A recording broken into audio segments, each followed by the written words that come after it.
right now is not the devil, not your past, not even your enemies. It's the person you still believe you are.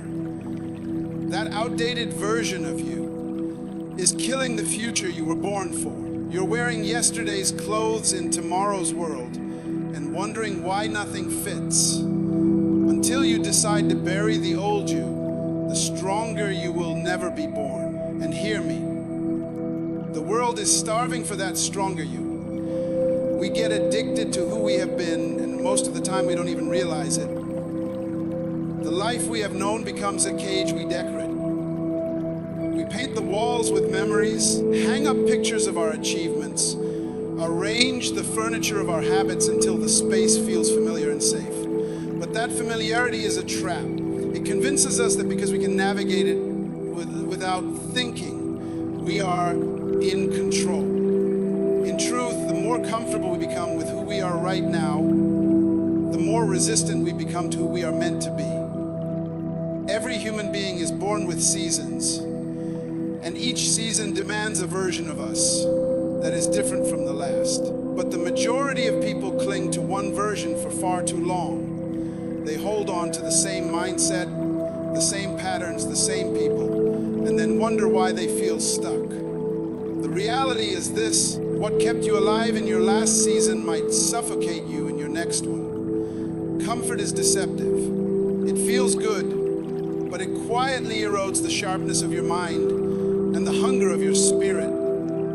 It tells you there's no urgency, no need to press forward, no need to risk failure again. But if you listen to that voice long enough, you wake up one day and realize you've been rehearsing the same year over and over, calling it progress. This is why so many people are busy without truly moving forward.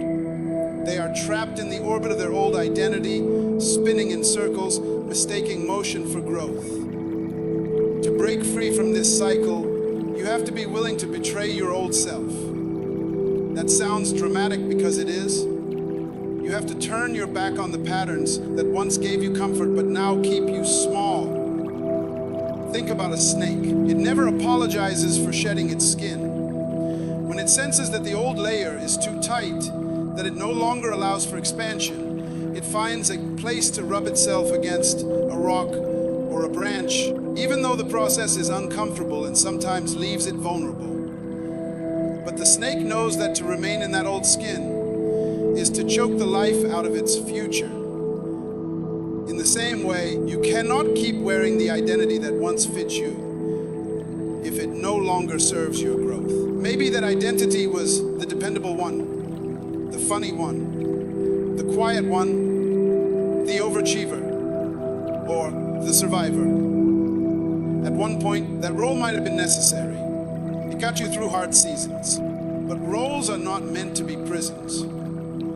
When you start to feel the pressure that who you've been is too small for your becoming, that's your signal the season has shifted and you need to shift with it. The danger is that many people misinterpret that pressure. They think it's life being unfair, opportunities being scarce, or people turning against them. But often, it's simply that they've outgrown their old environment and their old self doesn't have the strength to breathe in the air of their new future. Growth is rarely comfortable. It will demand new skills, new thinking, new courage, all of which require letting go of the outdated self that cannot survive the demands of tomorrow. This is where most people stop. The fear of losing what's familiar outweighs the vision of what's possible. They'd rather hold on to a small, predictable life than risk stepping into an unknown but greater one. There's also the subtle comfort of identity validation. We unconsciously collect people, environments, and routines that confirm the way we see ourselves. If we see ourselves as weak, we'll surround ourselves with those who never challenge us to be strong. If we see ourselves as capable only in certain areas, we'll avoid situations that could prove us wrong. And here's the brutal truth. You can't become the next version of yourself while still seeking the approval of the people who only knew the old one. Some of them will resist your change because your growth threatens their stability. Others will simply not recognize you anymore, and that's okay. You're not here to be recognizable, you're here to be unshackable. Shedding your old identity will always cost you something. It might cost you friendships that were built on your limitations. It might cost you the false peace of routines that never stretched you. It might cost you the praise of people who preferred you when you were smaller, easier to control, easier to predict. But it will give you something far more valuable, alignment with who you were created to be in this moment of history. You are not the same person you were 5 years ago, and you shouldn't be. That's not a sign of betrayal to your past self. It's a sign that you've honored your growth. The truth is, you can't live in yesterday and expect to conquer tomorrow. Every season has its own language, its own battles, its own opportunities. And the person you are today has to be fluent in the demands of the season you're walking into. You can't fight modern battles with ancient weapons. You can't meet the needs of your future with the skills and mindset of your past. This is why outgrowing your old identity isn't optional. It's essential. The moment you cling to who you used to be is the moment you start dying to who you could become. And the tragedy is that many will choose slow death over uncertain life. But the few who are willing to walk away from the comfort of their old self will discover that every loss was really an upgrade in disguise. They'll look back and realize that what felt like betrayal to the old them was actually loyalty to their destiny. Every new season of life comes with a demand for more of you, and your old self is not equipped to handle it. The assignment you carry today is heavier, more complex, and more significant than anything you have faced before. What worked for you in the past? The way you thought, the way you handled pressure, the way you reacted to challenges will not be enough to sustain you in what is coming. The reality is that the old you can't carry the weight of your new calling. You might have been able to survive storms, minimal faith before, but now you are called to build in the middle of the storm. You may have gotten away with avoiding responsibility in the past, but now leadership is required of you. The old patterns of hesitation, doubt, and small thinking will snap under the weight of the next level. Growth demands preparation. A new level of purpose will never attach itself to an unprepared vessel. Imagine giving a fragile, thin clay jar the job of holding gallons of water. It will crack under the pressure because it wasn't built for that load. The same is true for you. If you refuse to strengthen your mindset, deepen your discipline, and expand your skill set, the very blessing you've been praying for could destroy you. It's not that you are unworthy of it, it's that you are unready for it. Life has a way of testing capacity before it releases opportunity. Your capacity is not determined by what you desire, but by what you are willing to become in order to steward that desire. Every new assignment comes with bigger giants. The giants you fought in your last season were preparing you, not defining you. But here's the danger. If you try to face new giants with old courage, you will fail. Courage has to grow with the challenges. The conversations you avoided before, the risks you postponed, the conflicts you tiptoed around. In your next season, those will be unavoidable. The stronger version of you must rise because the old version will crumble under pressure. There is no skipping this transformation. It is not optional, it is the price of the next chapter. Think about technology. An outdated operating system may have worked perfectly years ago, but when new software is released, it becomes incompatible. If you try to run new programs on an old system, it slows down, crashes, or fails entirely. In the same way, your old identity is like an outdated operating system. Your purpose is constantly releasing cook dates. New assignments, new connections, new visions. But if your identity isn't upgraded, nothing runs smoothly. Opportunities will feel like burdens, relationships will feel like threats, and growth will feel like punishment. The truth is, the problem isn't the opportunity. It's that your system can't handle it yet. The process of becoming the new you is not just about skill or strength. It's about capacity. It's about training yourself to carry more without breaking, to handle more without collapsing. It means learning to think strategically where you once thought emotionally. It means showing discipline where you once gave in to comfort. It means acting decisively where you once hesitated. The old you can't do that consistently because the old you was shaped by the needs of your last season, not the requirements of your next one. Every day, whether we notice it or not, we are making a choice about which version of ourselves will dominate, the one we've been or the one we are becoming. The truth is, identities are not fixed, they are fed. The old you survives only if you keep giving it energy, attention, and validation.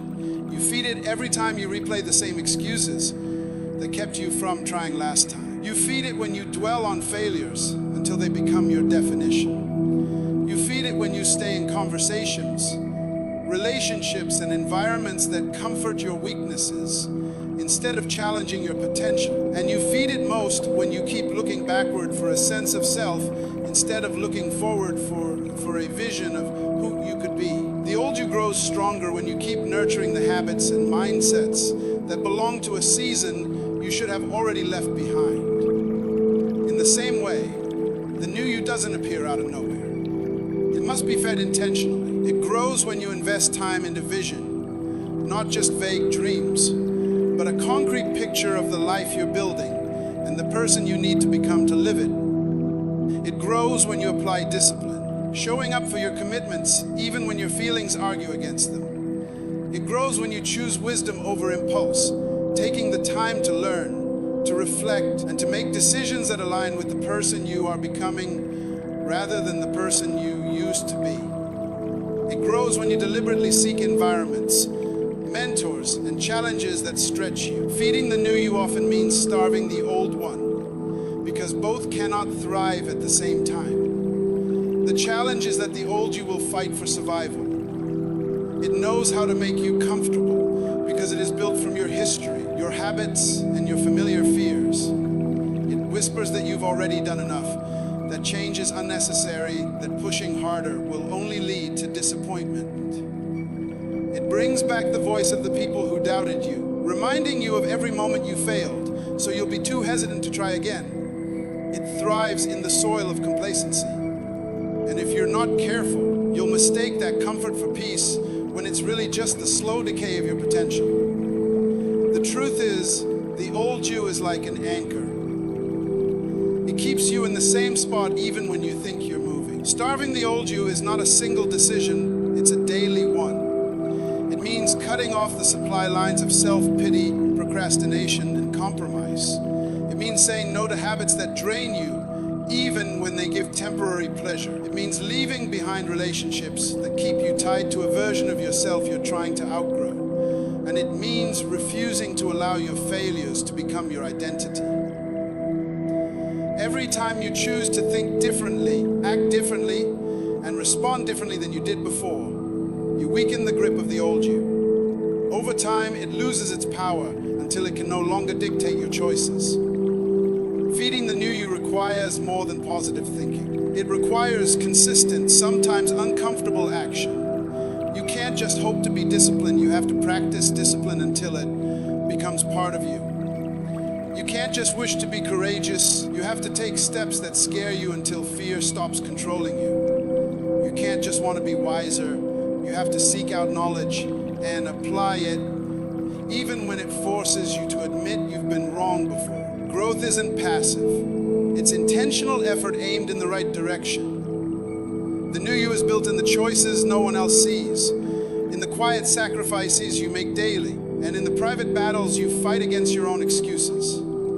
The danger in trying to feed both versions of yourself is that you create inner conflict. You'll find yourself pulled in two directions. Part of you wanting to grow, part of you clinging to the past. It's like trying to drive with one foot on the gas and one on the brake. You burn energy but go nowhere. This is why transformation feels so exhausting at times. You're not just building the new you, you're also dismantling the old one. The process is messy and and sometimes it feels like nothing is changing. But every time you choose vision over habit, progress over comfort, purpose over distraction, you are shifting the balance of power. The scales slowly tip until one day the old you is too weak to pull you back. There's a certain freedom that comes when the new you becomes the dominant force in your life. Your habits align with your goals, your environment supports your growth, and your thinking matches your potential. But you can't reach that place without going through the season of starvation and feeding. Starving what no longer serves you, and feeding what will carry you forward. This is not a one-time project, it's a lifestyle. As long as you keep choosing the stronger you, it will keep growing. And as long as you keep starving the weaker you, it will fade until it no longer has the strength to hold you back. The mirror can only tell you one thing: what you look like right now. It shows you the surface, the outer layer, the physical reflection of your present state. But it cannot tell you who you truly are, and it certainly cannot reveal who you were created to become. Too many people live as if the mirror is the ultimate authority on their identity. They wake up every morning, glance at their reflection, and unconsciously accept whatever image looks back at them as the truth. If they see someone tired, they believe they are weak. If they see someone aged, they believe their best days are behind them. If they see someone ordinary, they assume they have nothing extraordinary to offer. But the mirror is limited. It's blind to your potential, deaf to your purpose, and unaware of the gifts hidden beneath the surface. It only reports the visible, while your destiny is buried in the invisible. When you allow the mirror to dictate your self-perception, you end up trapped in the reality of the present moment. You begin to believe that who you are now is all you will ever be, forgetting that the image you see today is simply a snapshot, not the full story. This is why so many people never grow beyond their current state. They cannot see past the reflection. They have forgotten that their life was designed according to a blueprint far greater than what their eyes can currently see. That blueprint existed before their birth, before their failures, before their limitations were even formed. It contains the complete version of them, the strong, wise, capable version that their current reflection hasn't caught up with yet. The problem with living according to the mirror is that it keeps you reactive instead of proactive. You start making decisions based on what you see now, rather than who you are becoming. If you see someone broke, you hesitate to take opportunities because you don't believe you can afford them. If you see someone unskilled, you avoid challenges that could grow you because you assume you're not ready. If you see someone insignificant, you downplay your influence because you've already decided it doesn't matter. In this way, the mirror becomes a prison guard, locking you in the cell of your current identity and convincing you there's nothing beyond the bars. Breaking free from this requires a radical shift in where you get your identity from. Instead of relying on the reflection of a mirror, you have to look into the reflection of your purpose. Purpose doesn't care how you look, how much money you have, or how skilled you currently are. Purpose only asks, are you willing to grow into what I've designed you to be? When you start living from the inside out, guided by the vision of your potential, rather than the image in the glass, you begin to see that the current you is just the starting point, not the limit. The stronger you is already inside you, even if the mirror doesn't show it yet. Just because the seed hasn't broken the surface doesn't mean the tree isn't real. Every great transformation begins hidden. The caterpillar doesn't look like a butterfly in the mirror of its cocoon, but that doesn't stop the process from happening. The seed doesn't look like an oak tree in the soil, but the blueprint is already inside. The reflection you see now is temporary. The destiny within you is eternal. The challenge is that the world reinforces the mirror's lie. People respond to what they see, not to what you carry. They will judge you based on your current condition, not your future capacity. If you're not careful, you will start to agree with them. You will shrink yourself to fit the picture they recognize, instead of expanding yourself to match the blueprint they cannot see. This is why you must stop letting the mirror define you. It cannot possibly understand the fullness of who you are meant to be. When you live according to your internal blueprint, you start making decisions that don't make sense to the mirror, but make perfect sense to your destiny. You invest in learning before you look like a leader. You take risks before you appear ready. You walk into rooms where you don't yet match the image of success because you know that the reflection will catch up to the reality if you keep moving. You no longer wait for the mirror to confirm your growth. You grow until the mirror has no choice but to change. Over time, you will notice something remarkable. As you align your actions with the person you are becoming rather than the person you currently see, the reflection begins to transform. The tiredness fades into focus. The ordinariness shifts into presence. The uncertainty sharpens into confidence. The mirror finally starts to reflect the version of you that has always existed on the inside. But the real victory isn't in the change of the reflection. It's in the fact that you no longer need it to validate you. You have learned to trust the vision within more than the image without. That is when you truly break free from the mirror's limitations and begin to live in the fullness of who you were created to be. The process of leaving behind your old identity and stepping into the stronger version of yourself is never painless. In fact, the very presence of pain is often proof that real transformation is happening. Change does not happen in comfort, it happens in disruption. It happens when the familiar begins to fall apart, when routines no longer work, when the safety nets you once relied on are removed. Pain is the signal that something in you is being stretched, broken, or reshaped to make room for what's next. Yet most people run from it. They assume that if it hurts, it must be wrong. They treat discomfort like a warning sign to turn back, not realizing that in the journey of growth, pain is the doorway you have to walk through if you want to reach your next level. Shedding your old identity is like attending your own funeral. You are laying to rest the patterns, the thinking, the habits, and sometimes the relationships that once defined you. That's not easy. It's human to grieve what's familiar, even if what's familiar was limiting you. The old identity becomes a kind of home, and tearing it down to build a stronger one can feel like losing yourself entirely. The truth is, you're not losing yourself, you're losing the version of you that was never meant to last forever. And just like a muscle has to be torn slightly in order to grow stronger, your sense of self sometimes has to break in order to be rebuilt on a more solid foundation. The difficulty lies in the fact that transformation pain is not always immediate and intense. Often it's slow and persistent. It's the age of discipline when you push yourself into habits your old self resisted. It's the discomfort of isolation when you step away from people who kept you in cycles you've outgrown. It's the frustration of feeling like you're walking blind, unsure of what the stronger you will even look like. This type of pain tests your endurance. It's not about surviving a single moment of hardship. It's about staying committed when the discomfort stretches across days, weeks, or even years. One of the most deceptive things about this process is that it often feels like loss before it feels like gain. When you release old beliefs, you might feel empty before you feel empowered. When you walk away from unhealthy relationships, you might feel lonely before you feel free. When you start building new habits, you might feel clumsy before you feel capable. That's why so many people quit too early. They misinterpret the void as a sign that they've made a mistake. But the truth is, that space of emptiness is necessary.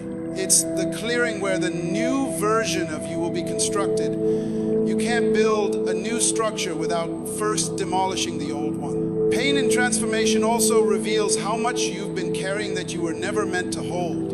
You start to see the ways your old identity kept you small, the compromises you made to avoid conflict, the weight of trying to meet everyone's expectations. Letting go of those burdens can feel uncomfortable at first because you've grown accustomed to them. They've become part of how you define yourself.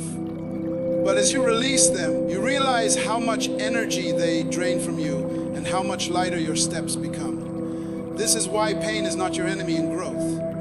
It is your teacher. It teaches you patience when change doesn't happen as quickly as you hoped. It teaches you resilience when progress is slow and obstacles are frequent. It teaches you self-awareness because in moments of discomfort, your true thoughts and beliefs come to the surface. Pain reveals whether you truly believe in the stronger you or whether you're just flirting with the idea of change. It forces you to confront the parts of yourself you'd rather avoid, the wounds you've ignored, and the fears you've disguised just the way I am. There's also an important shift that happens when you stop seeing pain as punishment and start seeing it as preparation. When you view it as punishment, you look for the quickest way to escape it. When you view it as preparation, you start asking, what is this building in me? What strength will I walk away with because I endured this? That mindset turns pain into fuel. It allows you to endure with purpose, knowing that every difficult moment is shaping you into someone more capable, more grounded, and more powerful than before. And here's the truth. The stronger you cannot be born without a breaking point. The shell of the old you has to crack for the new you to emerge, just like a seed has to split open before it can grow into a tree. That split is not comfortable. It's messy, unpredictable, and sometimes frightening. But without it, the potential inside you stays locked away forever. Pain is the proof that you are not staying the same, and that alone makes it worth enduring. The stronger you is not born in the easy moments. It's forged in the fire of the hard ones. Becoming the stronger version of yourself is not a single, dramatic leap. It is a series of consistent, deliberate choices that accumulate over time. Strength is not built in the moments when it's easy to do the right thing. It's built in the moments when everything in you wants to quit, but you refuse. It's in the mornings when you wake up tired yet choose to move forward. It's in the days when no one notices your effort, but you keep showing up anyway. This quiet, steady discipline is where real transformation takes root. You don't become stronger by accident. You become stronger by refusing to compromise on the standards you set for yourself, even when no one is watching. In the beginning, these choices often feel small. They may seem too insignificant to matter. Choosing to read instead of scrolling endlessly on your phone. Choosing to have a hard conversation instead of avoiding it. Choosing to exercise discipline over instant gratification. But each choice is a vote for the person you want to become. Over time, these votes add up. They become habits, and habits become your identity. The stronger you is not built in a single moment of inspiration, but in the repetition of intentional actions that slowly rewire your mind, body, and spirit. The real challenge lies in the fact that this process often feels invisible. You might go weeks or months without feeling any different. There will be days when you question whether your efforts are even worth it. You'll wonder if the stronger version of you is actually taking shape or if you're just spinning your wheels. This is where trust comes in. You have to trust the process before you see the proof. A seed does not sprout the day after it's planted. It grows in the dark, beneath the surface, where no one can see. Your transformation is no different. The work you're doing now is laying the foundation for the person you will become later, even if you can't yet see the results. As you commit to becoming stronger, you will also face resistance, both from within and from the world around you. The old version of you will not go quietly. It will try to pull you back into comfort. You'll hear the whispers of self-doubt telling you that you're not capable, that you're wasting your time, that it's safer to stay where you are. And sometimes, those whispers will be echoed by people in your life. Not everyone will understand your transformation. Some will feel threatened by it because your growth forces them to confront their own stagnation. Others will simply prefer the older version of you, the one who didn't set boundaries, who didn't challenge norms, who didn't aim higher. Part of becoming the stronger you is learning to keep moving forward even when your progress isn't celebrated or supported. This journey will demand sacrifice. You will have to let go of habits that brought you temporary comfort but kept you small. You will have to walk away from people who drain your energy or sabotage your efforts. You will have to say no to distractions that once entertained you because they no longer align with who you're becoming. Every sacrifice will test your resolve, but it will also strengthen it. Over time, you'll begin to notice that the things you once thought you couldn't live without no longer have the same hold on you. You'll realize that the discipline you once restriction is actually freedom. Freedom from dependency, freedom from fear, freedom from living at the mercy of your impulses. There will also be moments of breakthrough. Moments when you realize you've become someone your old self wouldn't recognize. It might be the day you respond with patience instead of anger. It might be the moment you finally achieve something you once thought was impossible. It might be when you notice how far you've come, not because of one grand achievement, but because you've developed an inner strength that is steady and unshakable. These moments are the reward for the days you chose discipline over comfort, persistence over giving up, courage over fear. And as you keep going, the stronger version of you will stop feeling like a distant goal and start feeling like your natural state. What once required great effort will become second nature. The daily battles that used to exhaust you will no longer have the same weight. You will still face challenges. Life will never be free of them. But you will approach them with a different spirit. You'll carry yourself differently. You'll think differently. You'll act from a place of grounded confidence rather than fragile hope. And that is when you'll realize that becoming stronger was never just about surviving hard moments. It was about transforming into someone who thrives in them. Life will always present you with two paths, one where you remain comfortable, familiar, and predictable, and another where you dare to rise higher, demand more, and live according to the standards you know in your heart you are capable of upholding. Comfort will always be tempting. It's easy, it's safe, and it asks nothing of you but to stay the same. But deep inside, you know you were never created to simply exist. You were created to grow, to stretch, to step into the strongest, most capable version of yourself. Every day you live beneath your true standards, you are not just delaying your dreams. You are training your mind to accept less, and life will gladly give you exactly what you settle for. You have to ask yourself right now, what will my life look like if I keep my standards where they are? 5 years from now, will I be proud of the choices I made today? Or will I look back wishing I had drawn a line and refused to step below it? Your future is not built in a single moment of inspiration. It's built in the quiet, daily decisions where you either hold your line or let it slip. And the truth is, no one can raise your standards for you. People can inspire you, push you, and encourage you, but at the end of the day, it is your responsibility to decide what you will and will not tolerate in your life. Raising your standards is not about chasing perfection. It's about honoring your worth. It's about saying, I will no longer participate in my own smallness. When you set that standard and live by it, your energy changes. Your decisions shift. Your relationships evolve. The opportunities around you expand because the universe, life, or whatever you believe in will always meet you at the level you demand. The catch is that the demand must be backed by action.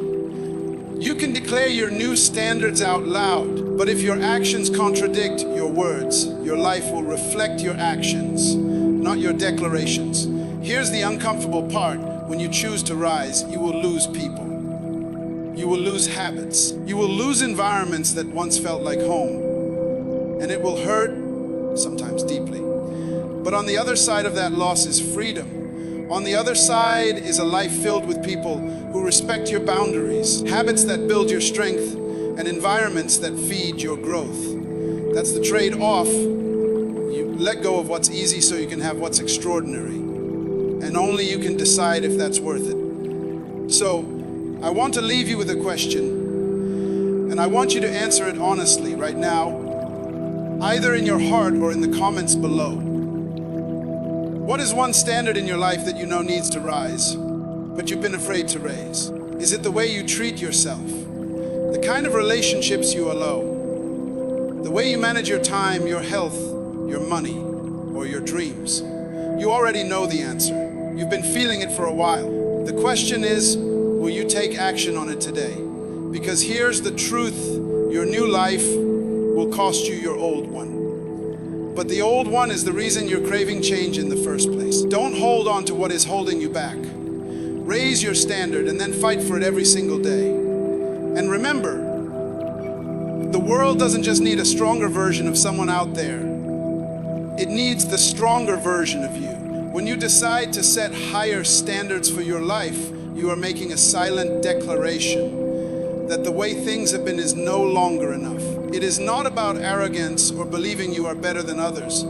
It is about honoring your potential and refusing to settle for mediocrity.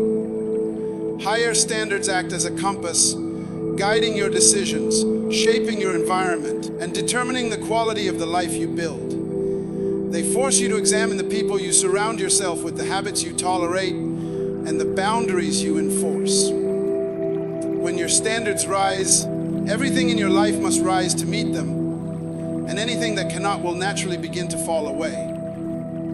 Raising your standards begins with self-respect. You cannot demand from the world what you do not first demand from yourself. If you allow yourself to cut corners, to procrastinate, to accept treatment that diminishes you, then you are silently agreeing that this is what you are worth. Changing that starts with the small, everyday choices that reinforce your self-worth. It could be as simple as speaking up when something doesn't feel right, keeping your word to yourself when you promise to follow through on a task, or refusing to engage in situations that pull you into negativity. These seemingly small acts send a powerful message to your subconscious. I am worth more, and I will not settle for less. When you raise your standards, you will inevitably face resistance. People who have grown comfortable with the older version of you may feel uneasy or even threatened by your growth. They might try to pull you back into familiar patterns, whether consciously or unconsciously, because your evolution forces them to confront their own lack of change. It's important to remember that their reaction says more about them than it does about you. Your job is not to convince anyone to rise with you. Your job is to keep rising regardless. This means learning to be comfortable with the discomfort of losing certain relationships or distancing yourself from environments that no longer align with your vision.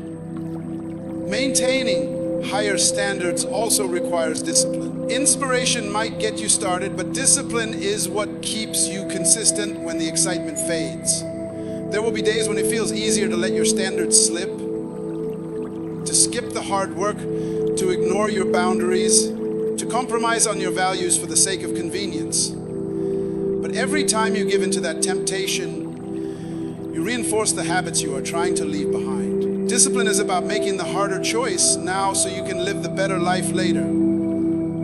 It's about showing up for yourself even when you don't feel like it, because you understand that the cost of lowering your standards is far greater than the temporary discomfort of keeping them high. One of the most powerful shifts that comes from higher standards is the way they shape your self-image. Over time, you stop seeing yourself as someone who is just trying to do better and start seeing yourself as someone who naturally lives at a higher level. You begin to carry yourself differently, with more confidence, more clarity, and more purpose. Decisions become easier because you know what aligns with your standards and what doesn't. Opportunities that once seemed out of reach start to present themselves because you positioned yourself to receive them. And perhaps most importantly, you stop feeling the need to justify your choices to others because you are no longer seeking external validation. You are living in alignment with your own values. Higher standards are not about perfection. They are about alignment. There will be moments when you slip, when you catch yourself accepting less than you should or neglecting a boundary you've set. What matters is that you notice it and course correct quickly. The stronger your commitment to your standards, the faster you'll recover from these lapses. Each time you return to your path, you reinforce your identity as someone who does not settle. This resilience is what keeps your standards from becoming empty ideals and turns them into a lived reality. Over time, you'll see how much your life transforms when you hold firm to these elevated expectations. The people around you will either rise to meet your energy or drift away, And while that can feel lonely at times, it creates space for new connections that are healthier, more supportive, and more aligned with your vision. You'll notice that challenges which once overwhelmed you now feel manageable because you've built a foundation of self, respect, and discipline that makes you unshakable. You'll realize that raising your standards wasn't just about improving your circumstances. It was about becoming the kind of person who thrives in any circumstance. And that shift, once made, cannot be undone. If this message stirred something in you, don't just walk away and go back to life as usual. Let this be the turning point. Commit to one action today that reflects your new standard, and then come back and share it. Because when you speak it out, you give it power. I'd love to hear your thoughts. Share in the comments the one area where you're ready to raise your standards and how you're going to take that first step. Your words might inspire someone else to do the same. If you found value in this message, hit the like button, subscribe for more content that challenges you to grow, and turn on notifications so you never miss an episode. We're building a community here of people who refuse to settle, and I want you to be part of it. So, what will it be? The same life or the higher standard? The choice is yours.